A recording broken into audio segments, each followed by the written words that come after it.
During last video lecture, we discussed about the what is thermodynamic process, what is state of a system, and what do you mean by thermodynamic equilibrium. And I told you the physical or chemical change by which system changes from one state to other state, it is called as thermodynamic process. And state of a system, it is defined by stating or describing macroscopic properties of a system. And whenever there is a process, state of a system changes. So this part already we discussed. Now there are different types of processes, thermodynamic processes. First type is isothermal process, a process in which temperature of the system remains constant. It is called as isothermal process. And you know that for in order to maintain temperature constant, heat may either supplied to the system or removed out of system. It means heat content of the isothermal process, it may changes. Heat may enter into the system or it goes out of system. Then only it is possible to maintain constant temperature. And so for isothermal process, delta T, that is change in temperature, it is 0. Suppose final temperature, initial temperature is T1, final temperature is T2, and if both the temperatures are same, then change in temperature, it is 0. Now again, important thing is internal energy of a gaseous system, it depends upon temperature. Greater the temperature, greater is the internal energy.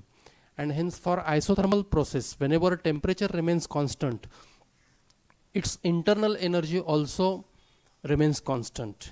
And internal energy, it is the sum of various forms of energies associated with system. It is the internal energy, and it also depends upon the temperature. When temperature increases, internal energy also increases. And for isothermal process, change in internal energy also remains constant. But as I said, heat content of the system, it may changes. Actually Q, it is not equal to 0.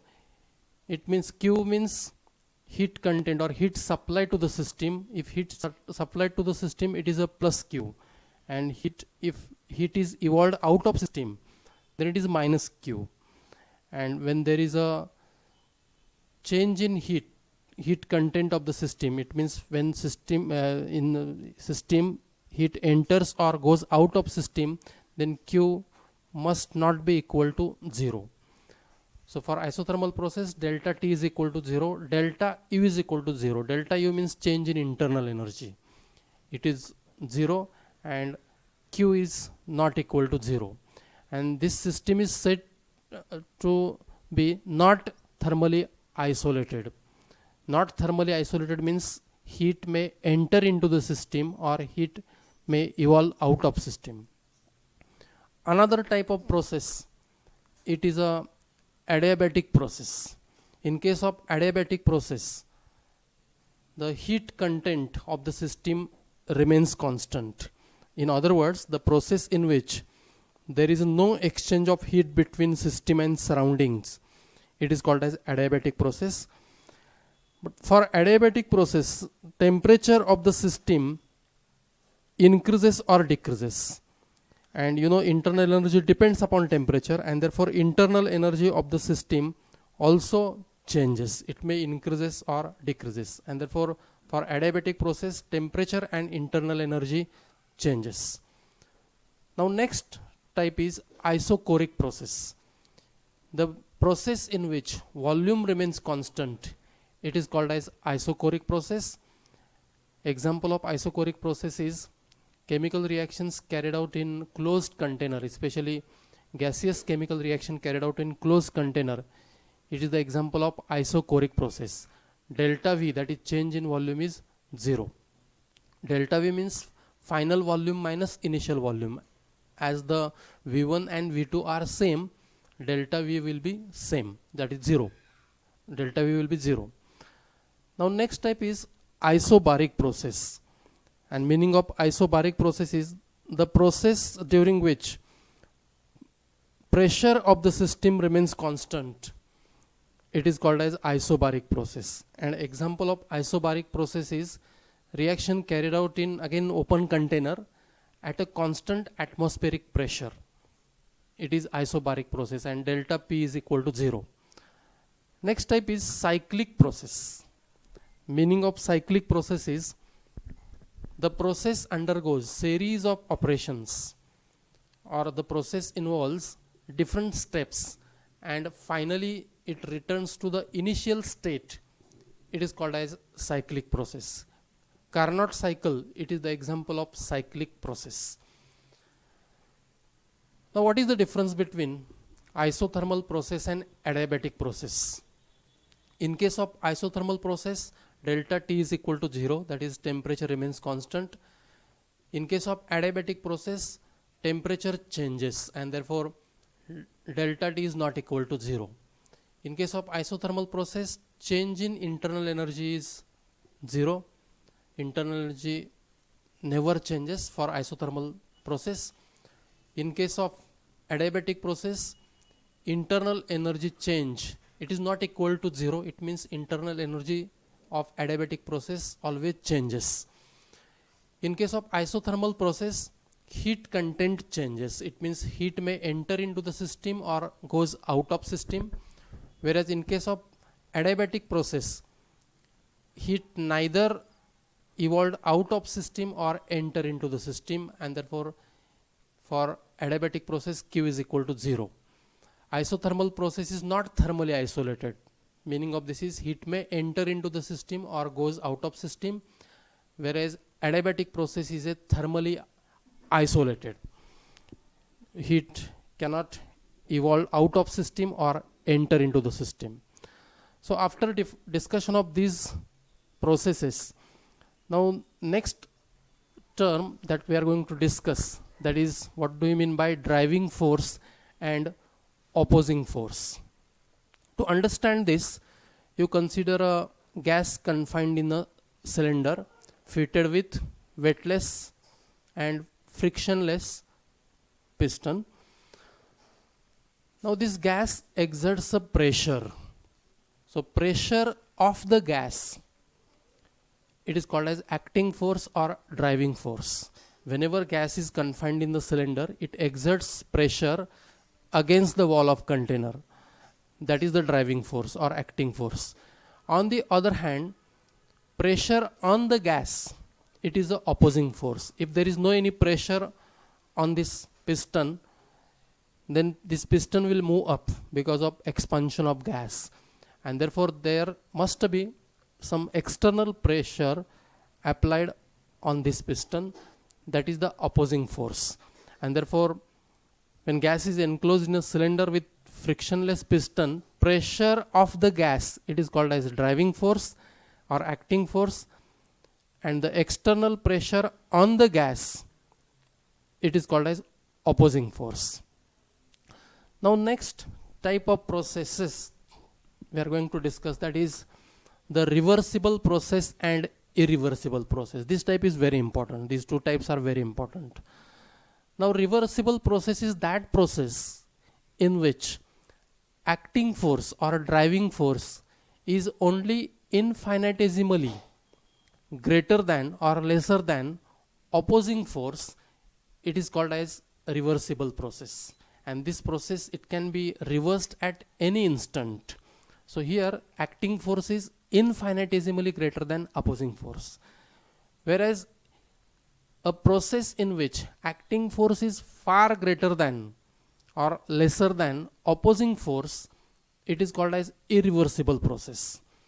Now in order to understand this concept of infinitesimally small or greater acting force and opposing force, again you consider the gas confined in a cylinder fitted with a frictionless weightless piston. Now on this piston there is a pile of sand. Suppose 500 grams sand is there. This sand or mass of sand, it applies or exerts external pressure. Suppose pressure of the gas it is a driving force, and pressure on the gas because of this mass of pile of sand, which is 500 gram, it is the opposing force. Consider another cylinder having same volume and same gas, and on this piston there is a one piece of iron, its weight is again 500 gram. Now pressure of the gas, it is a driving force, same pressure will be there exerted by the gas, and the pressure on the gas, it is a opposing force. Now both cylinders have equal volumes. Now consider the first diagram now, and out of n number of particles of sand, suppose first particle is removed from this piston. What will happen? Actually, there will be no visible change. When one sand particle is removed, there is no visible change. But there must be slight movement of piston which is not visible, and there is a change in driving force and opposing force. Driving force must be slightly greater than opposing force, because opposing force, when you remove one particle, opposing force slightly decreases. That amount is a infinitesimally small amount, and thereby piston will be slightly moved. Suppose second particle is removed, again there is a slight change in opposing force. In this way, these particles are removed one after the other. Now during the removal of each and every particle, there is a thermodynamic equilibrium, and there is a slight decrease in opposing force. There is always in every step there is a driving force infinitesimally greater than opposing force, and at the end, as soon as last particle is removed, you can observe there is a expansion in gas and piston will slightly move up. And this is the example of reversible process. In reversible process, there are n number of steps, and during every step there is a mechanical equilibrium, thermal equilibrium, and there is a driving force slightly greater than the opposing force. Now consider the second diagram. In this case, suppose the piece of iron, it is removed. As soon as it is removed, the opposing force will be zero and entire gas will come out, piston will move away. So this is the example of irreversible process. So remember, in case of reversible process, there are n number of steps, because we removed sand particles one after the other. It means between initial and final step, there are n number of steps. It is a slow process. Whereas irreversible process, it is a one step process, or hardly few steps are there, and in this way there is no or it is a fast process.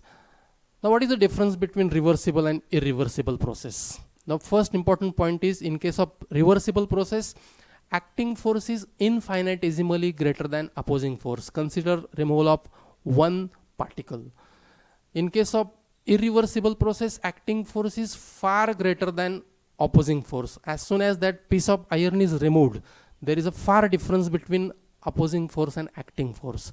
Now second point is, the reversible process can be reversed at any time. Suppose third particle is removed, and again that third particle is come back to the piston.